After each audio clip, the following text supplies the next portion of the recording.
सराय Alamgir TV 19 news के director doctor तसव्वुर हुसैन मिर्जा की report के मुताबिक पंजाब जो अस्पतालों की निजकारी के खिलाफ डॉक्टरों के इत्तेहाद और एहतजाज, अस्पतालों की निजकारी के खिलाफ गुजरात के डॉक्टर्स मुत्तहिद मुकम्मल हड़ताल और ग्रैंड कन्वेंशन का इनेकाद। गुजरात अस्पतालों की मुजव्वज़ा निजकारी के खिलाफ जिला गुजरात के डॉक्टर्स पंजाब भर के तिबी अमले की तरह भरपूर इत्तेहाद का मुजाहरा कर रहे हैं।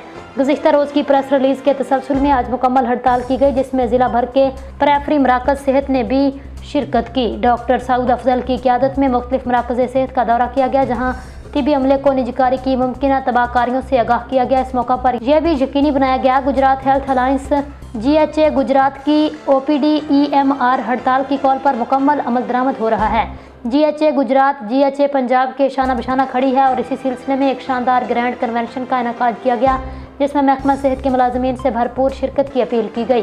मुकर्रीरीन ने जालमाना पॉलिसियों के खिलाफ मुत्तहिद होकर सीसा पिलाई दीवार बनने पर जोर दिया।